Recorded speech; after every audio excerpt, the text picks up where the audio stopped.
you got a full-time duty, huh? All right, try to keep you awake. What do we got? We've got an off day. I say that we're gonna lift. We're gonna get some shots up, but we wanted to keep it light. Obviously, got back late on Monday night. I guess Tuesday morning, 2 o'clock or so. So obviously, a great win for us up there at Oklahoma, and on to Kansas State. Proud of our guys, how we're getting better, improving, and proud of how we played, how we handled it, got off to a good start, and finished it off strong. So excited about it. It's a similar situation playing Kansas State as far as beat them in a close game at their place, and like we had with Oklahoma. And so really, I continue to reinforce to our guys. Yeah, we beat them, and we need to get a sweep or this Oklahoma thing, but we barely beat them, and we only out-rebounded by 1. And so it's got to be more than 1 in this one, and certainly they responded with that by out-rebounding by 22, and so that'll be our mentality going into Kansas State as well. It was a close win, a good win, but we're a better team now than we were then, and we got to keep building off of it. So excited about it, and looking forward to it. We'll get 2 good practices. It's just over at the Blue, the student cafeteria, I guess, and just trying to continue to talk to the students and get our students out and continue to create that fan base post-COVID and getting them out there, our students at the game. So continue the great atmosphere that we've had there. It's been unbelievable, and so we're looking forward to it. Speaking of the atmosphere, Jamie, is this kind of what you thought you guys could become or develop? Well, I mean, we're breaking a record. I mean, we probably get too many in there, but that's what we're doing. So yeah, we're in a whole new world. I mean, I wish I could foresee everything when I came here to TCU. I mean, COVID and NIL and transfer portal, and hey, we're adapting, and we're getting students there, and they're loving it. I think really the players are connecting. We have really outgoing kids. We have a couple different events on campus with the tree lighting deal, and all our guys were there and engaged and just talking and around the students. You can see them engaging with the students after the game, during the game. Damien's very outgoing. Eddie obviously is a shy kid, but we're trying to get him out of his shell. And Mike's very outgoing. Fran's very outgoing. So they all are. I mean, I sensed that early when we got together in June. Like, this is not a team like you've got to, get them going. It's almost like, we just got to keep a steady ship, and because they've got a lot of energy and a very outgoing bunch. So, that's it's great. Again, they are students first, and connecting to the students is part of the experience. We talked about I was talking to Jeremiah today, and we're talking about Desmond Bain, and he's congrats on the rising stars. I think that was last night. I think that was announced, but we always talk about him like no student athlete at this place or maybe anywhere got more of the college experience and connecting with the students and just representing a program, a university. He told the story of we had an employment job fair thing. I think it was career night. I guess career night. They're the one that we have a number of those events, but career night, and here he was, the last student athlete in the career night, the last one to leave, talking to boosters and the last one to go. And so, hopefully we can get him a job here this summer through that. Some connections. Coach, speaking of COVID, we haven't really followed up on this. At the time, you expressed some concern because you were worried about. You talked about one of the guys that put on a little weight. You were worried about how much work. Are you past all that? Do you feel like all that's past you as far as their conditioning and everything? Yeah. I mean, and I say that, and I was thinking about it today. What should we do as far as conditioning but this we took, obviously yesterday we had to be off, and then today was a decision we made. But again, we'll do some stuff, but they know their bodies. And then I looked at what we have coming up too. I mean, it's 3 games a week, a couple of weeks. So this would be the only time we'd have this situation. Kind of was look for that Monday game. That's something we did in the Big East when you had that big Monday, is maybe you have the opportunity for the 2 games. We got the late game, we got the 7 o'clock game on Saturday, so we'll have the shoot around, time to prepare there for Kansas State too as well. So, you know, I feel like, yeah, I do. I mean, some guys I'm concerned about as far as conditioning or just playing reps, and we'll work with them today, that aren't playing as many minutes. But then we have obviously Damian and Mike, the ones who we concerned and with minutes and what they're playing. So it's a pretty good balance what we have right now. I'd like to get their minutes down a little bit less, but you know, not much. 30 is the number, and that we're trying to get to. Coach, with the number of home games that you've got left on the schedule, how important is it to just take care of business at Schulmeyer? Yeah, I mean, it's, you know, something we've come up with a short. Obviously, our league's had something to do with that, but you got to win every home game. I mean, you know, I know, and already we've, you know, got 2 losses at home, and you know, that has to be the mentality, and there's no excuse to lose a home game. I don't care what they're ranked, and that has to be our mentality. And you know, we got to create that. We got to play well. We got to create that atmosphere, and we've got to just make that an expectation, a standard that. But yeah, you know, we've got a tough road, but we've got home games coming up, as you said, and we've got to play well early, play well late. We've got to kind of, you know, set the tone and play to our. You know, I've been telling them and talking about our identity, you know, accepting or acknowledging and relishing who we are. And, you know, we said we had to be the best defensive team in the league, and we had to be the best rebounding team in the league. And if you're that, you're generally going to be the best in the country, because we're by far the best league in the country. So we've done those things. And, you know, and I don't know if they knew that we could do it, but they're seeing it now, and I think they're really engaged in it and proud of it. And it's something that we want to protect each day. It seems like you guys are facing kind of a high amount of full court pressure. Yeah. It seems like that to me, at least. I don't know, but is it advantageous to have Fran, Mike, and Damian in the lineup at the same time, or does Mike get kind of fill in? Yeah, you know, we've done that late game situations more with Fran in there, and probably could do it more, or should be. But you know, I thought Micah did some really good things for us, and Chuck's been good too. But I think we have a lot of versatility, and we can go different ways. But I think you know, I think Kansas is going to do this. Kansas State's going to do the same thing. It's just a lot of teams are kind of playing with that, you know, token pressure in the backcourt, not a full-out trap. Now we've had some traps at the end of games because of our leads. You know, that's just something that we've done a little bit more too this year, but not to the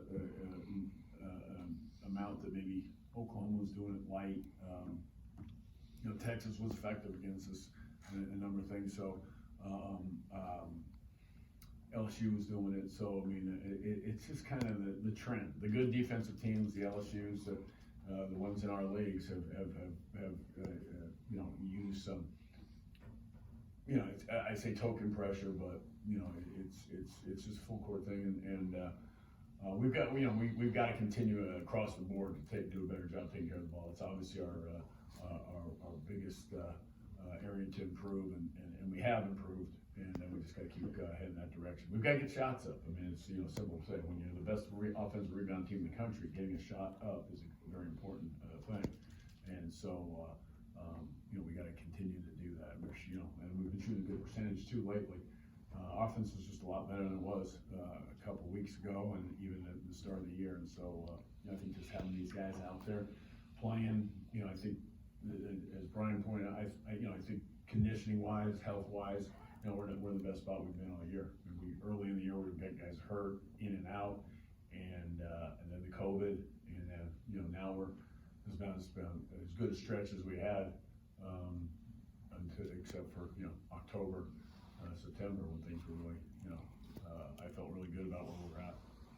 Surprised at all after winning against LSU and winning on the road at OU that guys dropped in the net rankings, went from 36 to 40? I think we went up. I think we went the right way. I think we went up. Okay, I was looking at it. Yeah, you know, it's like, did we go to 40 today? I mean, we must have. Yeah, it shows A couple teams lost. I know that we had beaten. But went like 55 to. Yeah, I mean, it's, right? you know, the margin of victory has a lot of impact on it, I think, and you know, and again, other teams, I know, you know, I think Georgetown lost last night. I think we moved down a couple today. I thought we would because a couple teams we played lost. So yeah, some things factor in, but no, it's gone the right way. And I think I talked about it before, where I think this thing is margin of victory is too much of a factor in these things, especially early in the year, and these with less games and the non-conference games, and you're really rewarded for winning by 40 points. And we didn't do that the first 4 games. I mean, that's the thing that's hurt us the most. We weren't at our best. We had obviously issues, and we had a bad loss during that time. But we also didn't win those 3 games by enough of a margin. And when you're playing 13, 14, 18, 19 games, you know, it'll have less of an effect. But it's a big factor. And if that's what they wanted, that's what they got. Coach, when you're looking at the slate going down the stretch here, you're sitting at 4-3 in conference. What do you think the target is for getting in the tournament as far as wins in the Big 12? I mean, you always say 9 for conference games. I mean, this conference is you know, probably puts you in a different boat, but you know, that's what you got to say. That's a guarantee. But you know, we obviously have teams at 8, and this conference is, I think, the strongest top to bottom it's ever been. I don't know the numbers exactly, and of course we've got a new formula in the net. So, but as far as the lowest team in a conference, I mean, it's pretty high for the lowest team, whoever it is at this point. So, you know, the numbers are ridiculous how good it is. And then of course, you know, now we're playing each other and we're going down a little bit. Some teams, you know, that's, you know, speaks to our conference. Jimmy, when you look at K-State, you know, obviously I think they had a 4-game losing streak, but then beat Tech and Texas, and now they're kind of reeling again. But I mean, you can't really, just not saying, but you can't really sleep on them, can you? Yeah, I mean, you know, obviously I think if I have this right, I'm just going by memory now. I haven't started watching our game, but they lost, I think, 4 in a row, and then they beat Tech. And then, so, I mean, just talking about a team that lost 4 close games, if I'm not mistaken. I think we're all with last possession or really close to that, 3 of them. And then they go and they beat Tech by a pretty good margin. You know, it just shows, you know, what type of kids they have. I mean, they've already proven that they ain't backing down, and they're battling. They're old. You know, we played them. They didn't have McCurl, I think, was not at his best and play. And then it probably took a little while to get back going again. And then, so, you know, they've got a good veteran starting 5, as does everybody's aim to have. And we know, you know, how well they guard and how offensively, how much stuff they run. The good news is we have plenty of time to prepare for them and get some things across. So, you know, we'll physically, I think we'll be ready. Mentally, we'll be ready, and you know, just looking forward to a great atmosphere and improving upon our last 2. Coach Pat Forty said that it's time for Jim Boeheim to go. He's 500. He's 11-10. How do you say that about that? I mean, that's a Hall of Fame coach. Yeah, no, that's I mean, he's a dear friend too. So, you know, I mean, the coach has earned his right, and so I'm not even going to discuss him. I'll just speak to what he means to me. I mean, he when I became the head coach there, and even when I was assistant, associate head coach, he was just a guy somehow I connected with. I was good friends with their assistants, and just always reached out to him, and he reached out to me and got me involved with Coaches vs. Cancer with him and his wife, and Julie, and my wife, and got me involved with. I used to joke that I spent my off season going to meetings and listening to Coach Boeheim, because he got me involved with Coaches vs. Cancer, NABC, which he was, I think, the president at the time. He got me involved in that. Big East meetings. He would USA Basketball. USA Basketball, yes. He was the head of USA Basketball. So I would say my off season was I was an audience for Jim, Coach Boeheim, and but I learned a lot of great things from him too. And he does it his way, and he does it. He doesn't hide from that fact. And, but the ultimate thing was, I always said to people, you know, he had this, he kind of can be, you know, combative at times, but he definitely cared about college basketball. He's definitely cared about it. I mean, all those things, he's still on the committees. He's still on, I mean, he cares about the game and where it was going and what it was doing and USA basketball. And, you know, so, I mean, he didn't have to be doing that stuff. And he was always engaged, always on the phone calls. He's on calls right now. I mean, we're on calls. He's on this ad hoc committee we put together with the NABC, and he's, you know, obviously a voice and along with Coach K and Izzo and Cal. This is all the Hall of Famers, and he's you know, he's still right there and giving his opinion. And oftentimes he's right. Oftentimes he's right. It may ruffle some feathers, but oftentimes he's right. So I don't know if that answered your question, but yeah, I have great respect for him. Anything else for Coach? Good. All right.